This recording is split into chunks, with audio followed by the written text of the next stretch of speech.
So I'll start the session. Am I audible to everybody? Okay. So a little bit of introduction on my side. I'm Smith. I got started with crypto around a decade ago in school.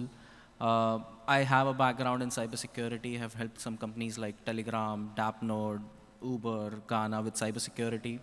Got into smart contracts around 2016, worked with some large exchanges when it comes to wallets, infrastructure, security. Recently, I led investments and technical diligence for a Web3 venture fund.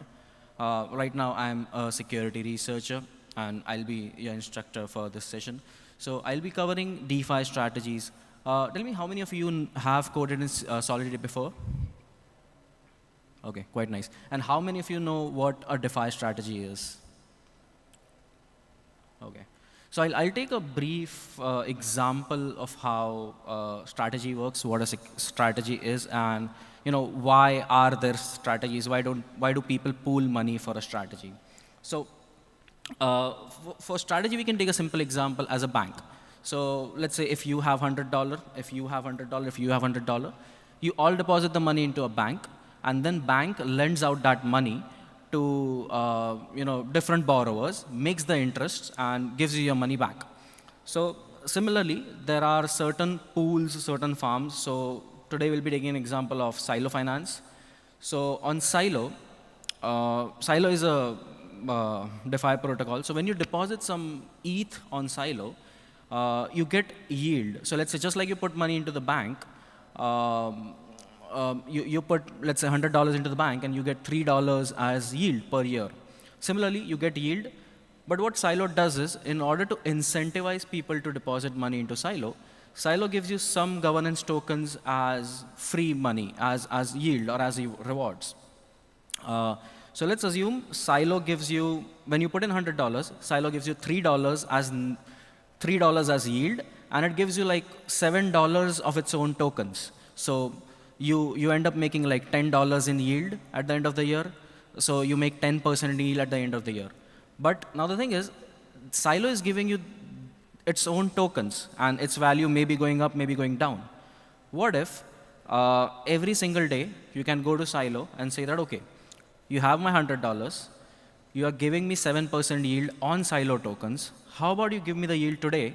I sell those tokens, I buy dollars and deposit again. So that's what we call auto compounding. Is it clear, or am I going too fast? Yeah? So Silo gives you its native token, and it gives you every minute, like with every block. So whatever interest is accrued. So here in this strategy, we are dealing with WETH strategy. This is the strategy we would be dealing with. So we would be depositing ETH into the strategy. Now, if you look at the strategy, you receive 3% and 10% as APR, and there is a boost APR. So Silo is giving you 4.5% as extra APR, and that's what we're going to do. Like, we will be building a strategy whose sole and when you deposit money into Silo and when you auto compound it, there is some fees associated. So smart contracts are not self-executing. Like, it cannot execute on its own. Somebody has to call the smart contract to execute it. But let's assume you have put in $10, I have put in $10, somebody has put in $10, somebody has put in $100. But in order to auto compound, average cost you pay per transaction is like $20. Now, it wouldn't make sense if you are paying $20 every day, because you have already deposited like $100. So what we are building is, we are building a strategy wherein we can pool everybody's money. Like, if you look at this strategy, here there's 1.88 million deposited by several users. This strategy then takes that money, puts it into Silo, and earns interest on top of it. And whatever Silo tokens that we receive for free, if you look, there's something called as last harvest. So there's a function in the smart contract which we call to harvest our tokens. We ask Silo that, okay, whatever free tokens that you are going to give us right now. We'll sell it, we'll get ETH, and again deposit it again. So we are technically auto compounded it. So that's our goal. So for 1 million, paying $10 or $15 in fees once is not a big deal, right? But if you have deposited $100, you paying $10 every day, you will exhaust your $100 in 10 days. But somebody paying $10 for 1.88 million is still a very small amount, right? So like 45 minutes is quite less to cover entire code of the strategy. So what I'll do is I'll break the strategy down in two parts. One is what we call a vault, and one is what we call a strategy. I'll run by the code, and I'll give you the code in a zip file. Because if we go and start, deploying right now, 1 hour may not be enough. What say? Like, do you guys want to deploy, or should we go over the code? Sorry? We go over the code? Yeah. So we deploy. So there are two parts to this strategy. One is the strategy, and one is the vault. So what I'll do is I'll put this into a zip file and give you guys a link. So you can download it on your computers and browse it. Just give me a minute. So you guys can open this link, tinyurl.com/ETH Dubai DeFi. If you want a QR code, maybe to scan.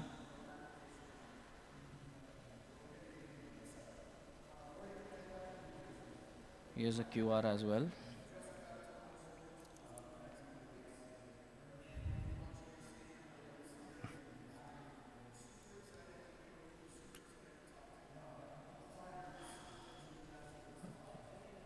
Sorry? It's a zip file. Yeah.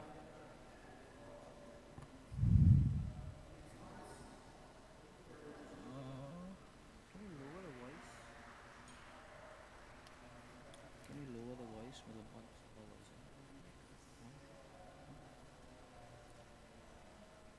So if you're not able to scan it, just type in tinyurl.com/ETH Dubai DeFi.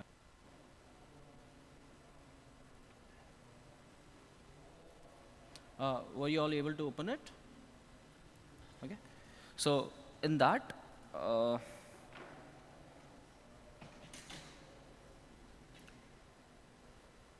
if you go to strat, then there's a folder called contracts, then BiFi, then strategies, and then silo, and then strategy silo.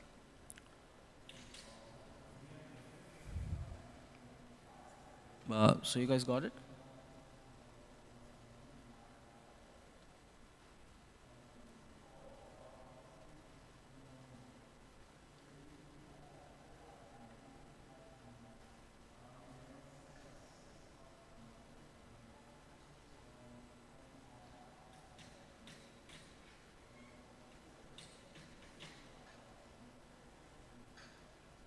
Okay. So there are two main smart contracts that we use here. One is called as strategy, and one is called as vault. So what we do is basically we take user deposits into vault. This is the vault contract. So this is the vault contract.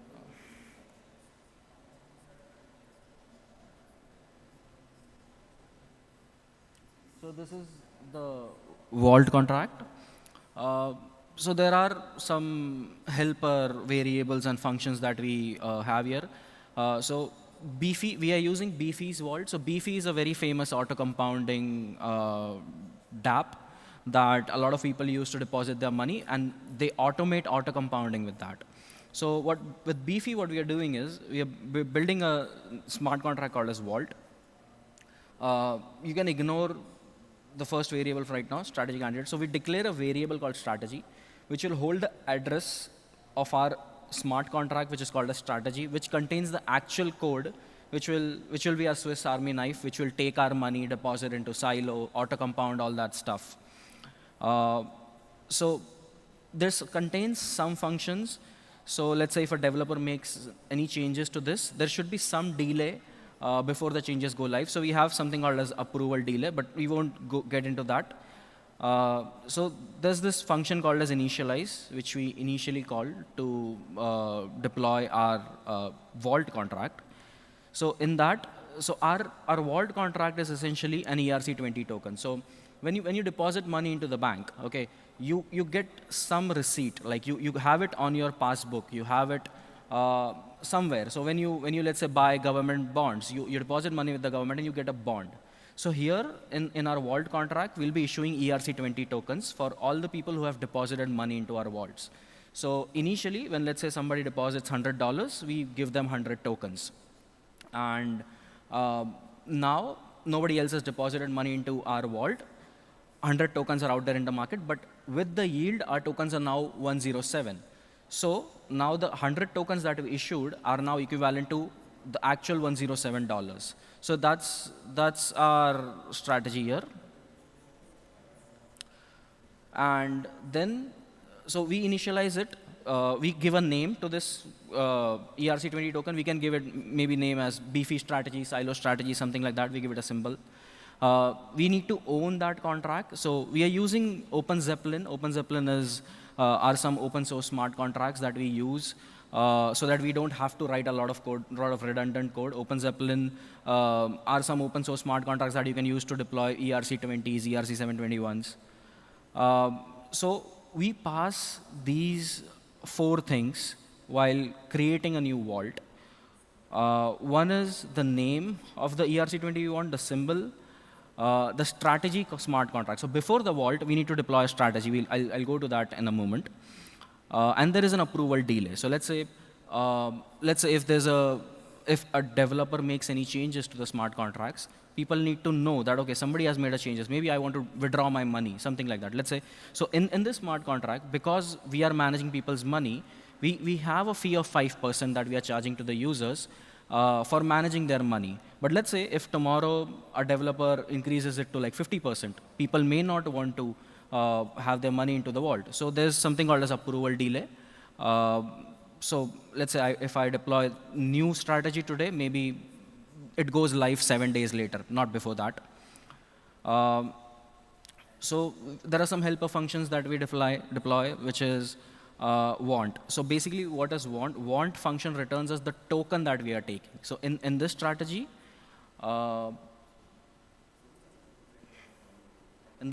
we are taking weth as the token.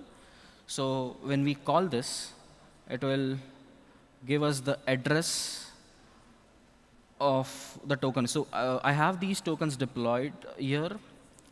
You can call it right now.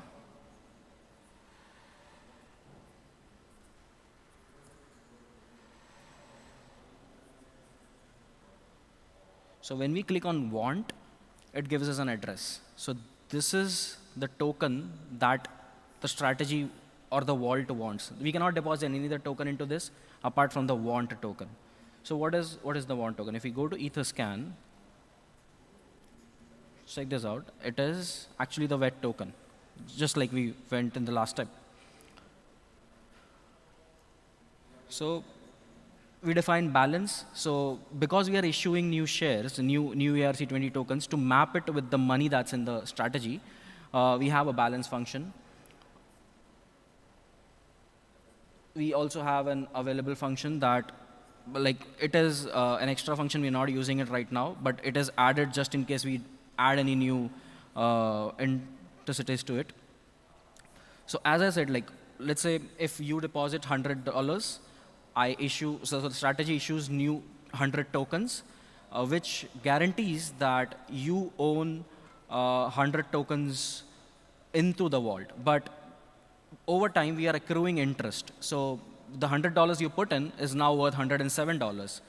So what we do is we see that how much outstanding amount of tokens do we have in the market and how much do we have in hand. So let's say if we have 100 tokens outstanding in the market and in hand we have 107. So now we proportionally divide it. So each one token is now equal to 1.07. So for that, we have a function to calculate that. We have a function called deposit all, which basically does the same thing as deposit. So this is the function which our users will be calling to put in the money. So what it does is it takes the money from the user and deposit it in strategy. So it calls the strategy and calls a hook called as before deposit. So let's go into the strategy function.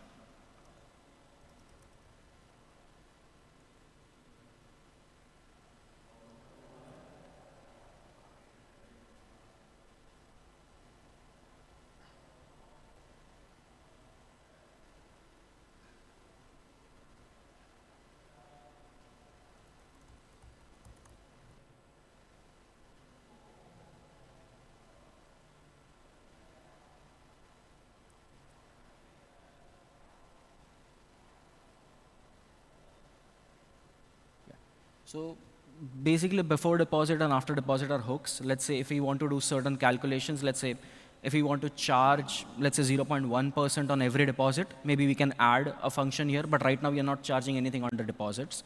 So the functions are empty.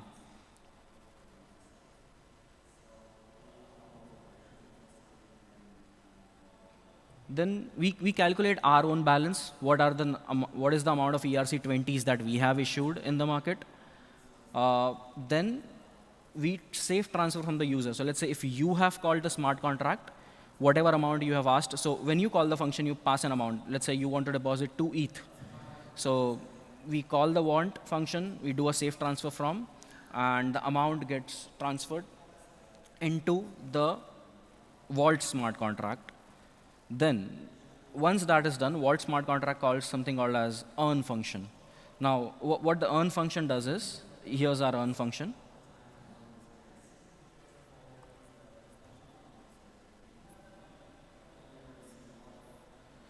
So our earn function takes whatever balance we have. So we have a vault contract wherein we deposit ETH, and then the vault contract takes it to the strategy contract.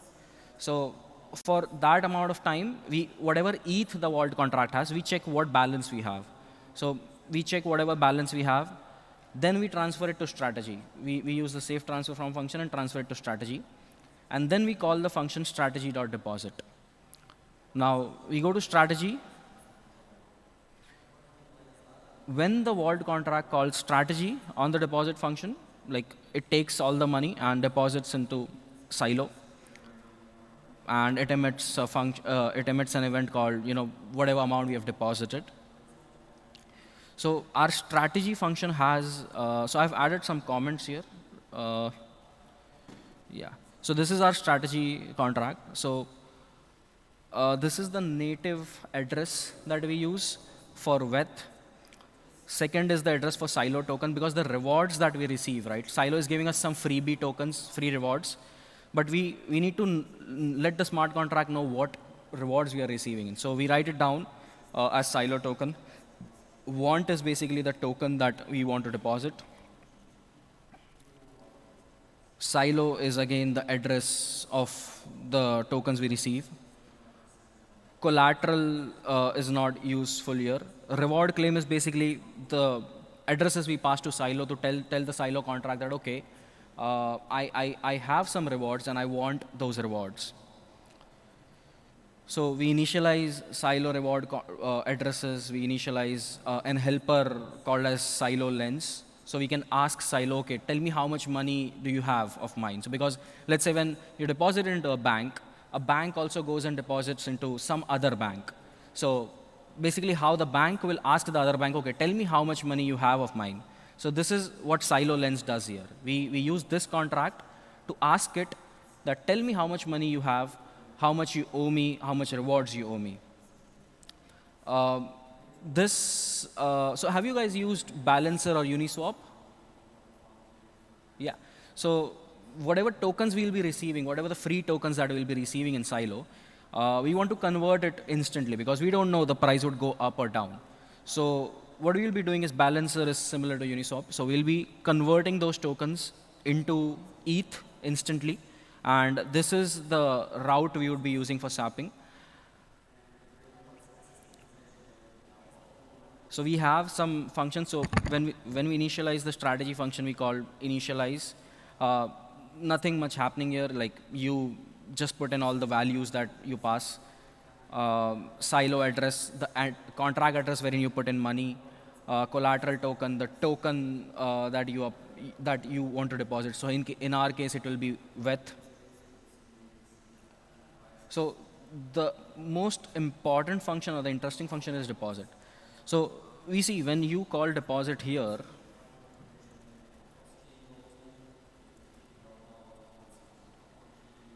when you call deposit here, it calls the earn function. On strategy, it calls deposit. So when it calls deposit, we come here. So then it first checks that, okay, how much ETH do we have? And once you know how much ETH if the balance is more than 0, then we go to Silo. Silo is basically our other bank where we are depositing money. and tell them, okay, here's my balance, take this, deposit it, and we emit a function that, okay, we have emit an event that, okay, we have deposited this much amount into Silo. Then we again come back here. Our earn function has completed executing. So we again go back here. Now we check that, okay, how much balance do we have now? And let's say if, so earlier, before this user put in $5, we check what was the balance before and what is the balance after. So let's say if you come in, you put in $100, I issue you 100 ERC20 tokens. So there's a record that you have money into the protocol. Now if somebody else comes in, first we check that before this guy put in money, how much balance did we have? Okay, we had $100. Now he came in, he puts in $5. So we need to issue 5 new tokens, and we issue 5 new tokens to this user. So that's how we come up with a calculation of shares, that what share a particular user holds into the protocol. And then we send them the ERC20s, and we mint some new tokens and send it to the user.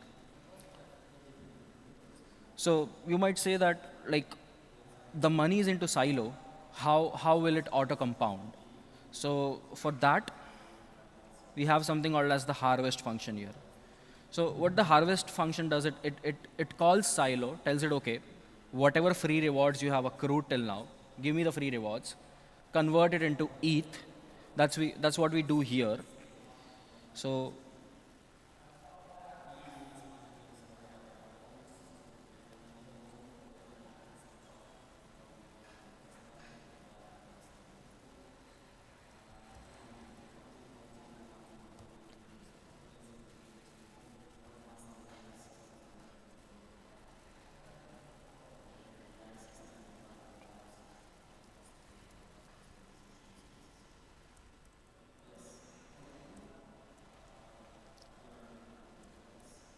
yeah. So in harvest function, we claim all the ERC20 free tokens that we have received. So we are also charging some fees to the user. So for all of this, we are charging them 5%. So we do all of that calculation here and fees. So right now we are charging them 5%. So let's say in future we want to charge them 10%. So we have something called as fee category, which is changeable. We can change, add fees. So every time somebody calls the harvest function, we get the fees. Based on that, we swap amounts. We swap these amounts. We put it into the pool. Whatever extra tokens we receive, we convert it into WETH, and we put it into the pool. We charge them fees. We emit a function called fees charged. And then we come back to the harvest function. We note down whatever the last harvest time is, because we don't want users to be spending gas fees uselessly calling the harvest function multiple times. So we note down whatever the last harvest time was. Then users can check it, what the last harvest time was, and call the harvest function only if there's a good amount of time. So here, if we see, it says last harvest was 8 days ago. So that's quite some time. So maybe a user can just go and call the harvest function.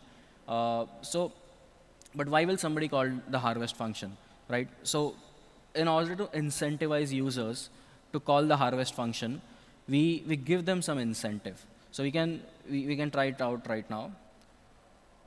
So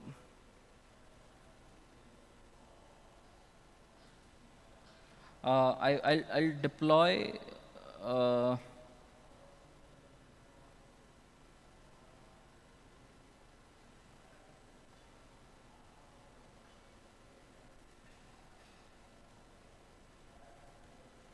I'll deploy a fork chain, so we can call the harvest function and see how free tokens we receive.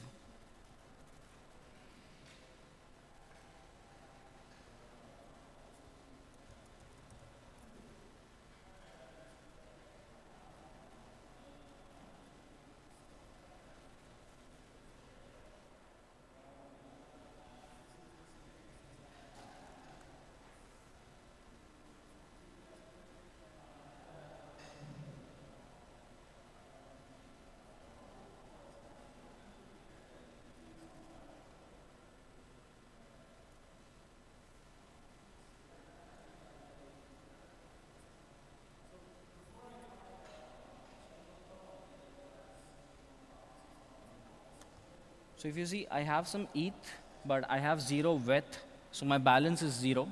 I have literally no WETH. Now we'll call the harvest function on the strategy.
Okay, so here's our strategy contract. So right now, I have zero with balance. Uh, Now when I call the harvest function on this,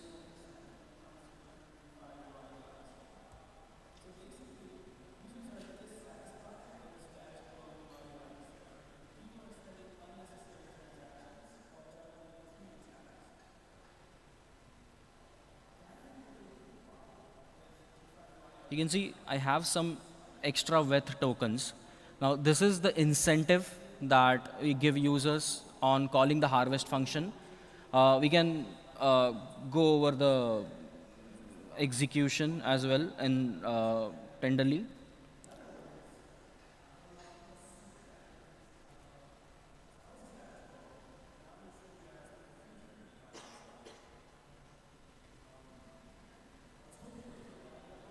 So just like how we went over the code, so we first call the harvest function, then we charge them fees, uh, then we lock some profit, we deposit the money again into Silo, and we send some tokens to the user. In this case, I was the user who called the harvest function.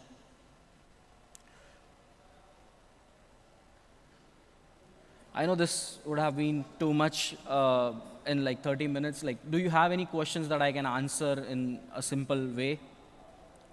Yeah.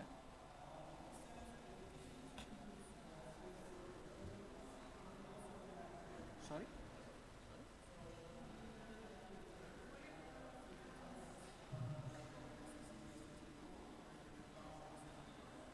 Yeah, yeah. So in case Silo doesn't give us any free tokens, uh, so she's asking that what, yeah, yeah, yeah. So she's asking, in case, what if Silo doesn't give us any free tokens? So Silo has an incentive right now, but it won't last forever. It will only be for, let's say, next 2, 3, 4 months. So in that case, we have a function to see, okay, if we don't receive any Silo token, so one second. So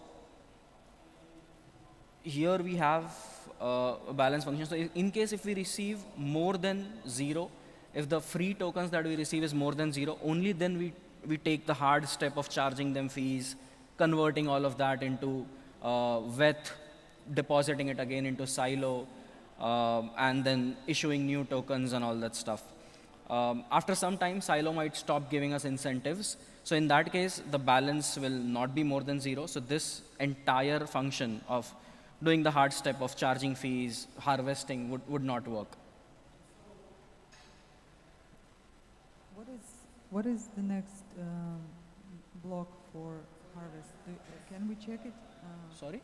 The next harvest time, can we check it? How often? So you can harvest it. You can harvest it anytime. Like you can. So the thing is, we received some free tokens for harvesting, right? This amount of tokens for harvesting. Now, right now, if I call the harvest again, we called the harvest like 2 minutes back. So in 2 minutes, the rewards accrued may be very, very less. We may end up paying like $10 in gas fees, but the incentive we receive may be just $2. So this is why before calling the harvest function, we can check how much of free rewards have been accrued, and if it is more than the gas fees, only then we call it. You can so 2 years back on Polygon, when the Polygon's gas fees is anyways very low. So 2 years back, when the gas fees was very low, people were calling harvest functions on multiple strategies like every minute, and they were receiving some free tokens. But the gas fees were so low, so it didn't matter even if they were paying gas fees every single block. The rewards they received were always higher than the gas fees.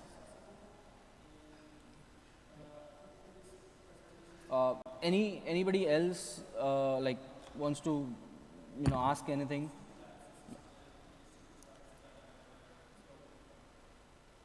So the question would be, it's not auto-compounded like in the back end. There's actually a user that has to be incentivized to run it. Sorry. Like Sorry. when you do the compounding, auto-compounding, Yeah. there actually has to be a user to actually execute it. It's not done within the team's back end to do so. Yeah, so we don't actually ask anybody to compound it. So there are MEV bots, so who we pay them some incentive to auto compound it. So right now we received this amount, right?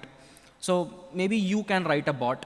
So Beefy, you can go to beefy.com. There are multiple strategies here. You can go to all these strategies, take the strategy address, and you can calculate that, okay, in case, you can try with cheaper chains, like they are also on Polygon. So you can go to any of their, so this is a pool on Polygon. What you can do is, you can check the strategy contract and see that, okay, it has 238K in rewards. So it was last harvested like 11 hours ago. You can write a simple bot and check that, okay, if I harvest right now, what's the free amount of tokens? What's the incentive that I am getting? So you might get like $2 in incentive. Maybe the gas fees you pay would be $0.50 or something. So 2 years back, I wrote one simple bot which was doing the same thing. So it made like 10,000 transactions in a month or so, and at the month end, it got like free tokens worth $2,000. So anybody of you can just go to beefy.com, take up the strategy contract. There's a harvest function. See that if you call the harvest function right now, how much are you paying in gas fees and how much free tokens are you receiving? If you receive more tokens, just do it. Like on most strategies, if you look at most strategies, like this strategy. So see, just some time back, somebody called an harvest function. So this was the address who called it, 8557. And you see, this address called 8557 received some free tokens. So they received like 0.075 Matic in free tokens. They paid 0.2 Matic in fees. So the free tokens that they received was less than the fees they paid. So they are in loss. So what you can do is, Beefy has like hundreds of strategies here. Just note down the strategy contracts of all these auto compounding contracts. Write a simple bot. It wouldn't be very long. Write a simple bot. Monitor that, okay, if you, and what you can do is, you can sort by TVL. So this pool has 3.7 million.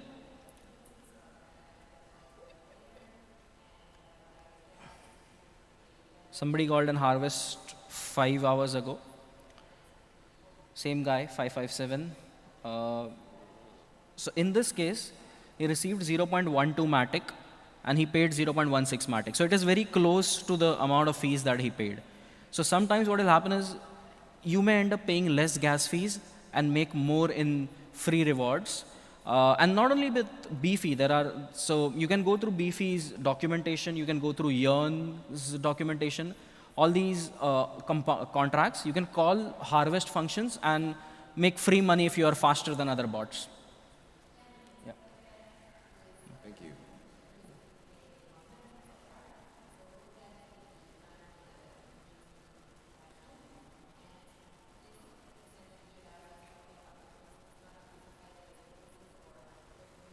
Does anybody have any questions maybe about the bots on the harvesting part, on the smart contract, on the vault, on the strategy?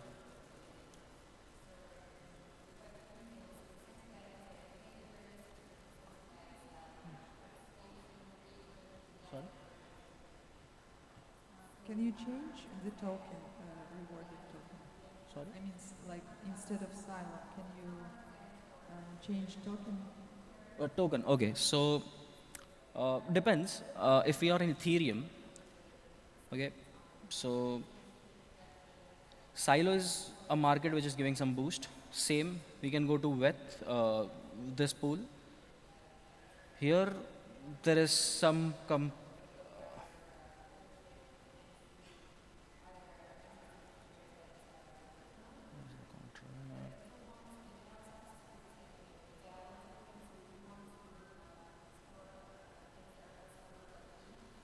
so this is a different strategy. When you deposit into this, you receive some vector tokens. So just like how we saw the entire strategy for Silo, same way the strategy would be different for Vector tokens. So same way, if you come across any strategy, so this strategy is very different than what we saw. Technically, it does the same thing. It takes everybody's money, pools it together just like a bank does, and deposits it into a strategy or a lending pool or DEX.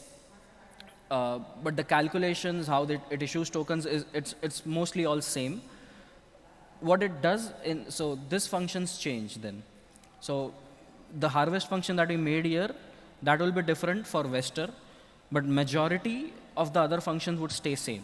So you can use the same contract, you can just copy paste the same contract, and for Vester, you can write the code again for Vester, you can write the code again for Curve, you can write the code again for Aave. So there's a similar, so how many of you have heard about Yearn Finance? Yeah, so Yearn is the one who were the first ones to build such thing. So if you go to V3 vaults, this is a vault on Polygon. Right now it is giving you like 28% in APR. So if you go to their vaults, this is the Aave lender vault.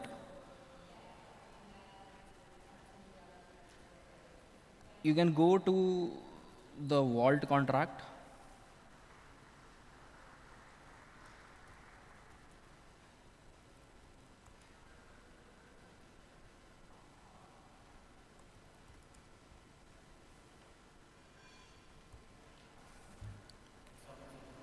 And you can read the entire code here, like how they manage the money for Aave. So technically it would all be same, issuing receipt tokens for the money people have deposited, auto compounding it, swapping it again and deposit again.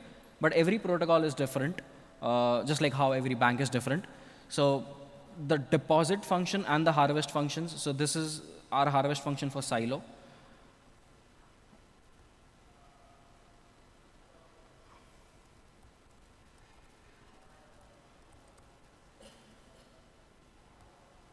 And this is our deposit function for Silo.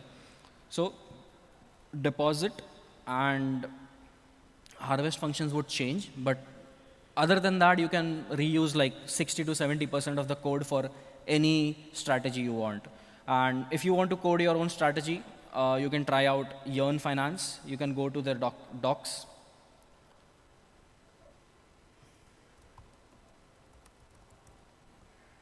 So you can go to docs.yearn.fi, check out their vaults, their strategies, and you can deploy your own strategy and maybe charge 5% to everybody who deposits money into your token.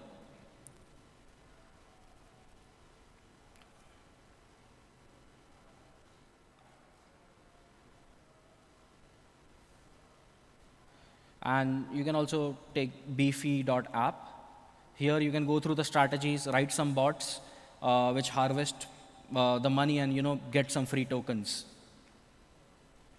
So right now the total TVL is like 265 million. If let's say you are making a historical APR of 10%, If you get like 5% of the 10%, you still make up a good amount of money just by harvesting strategies on Beefy, on Yearn. So on Yearn Finance, there are keepers who do the same thing and who take away the money. On Beefy, people like you and me can call the harvest function and get some free tokens. So with that, if you guys don't have any questions, then I'll end my talk. In case you want the code link, again, I can flash it.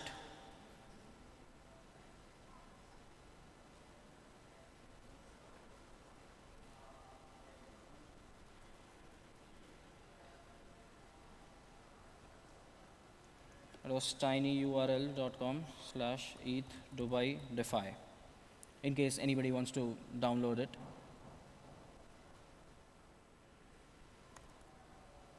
Okay. So then I'll end my talk. Thanks for coming to the session.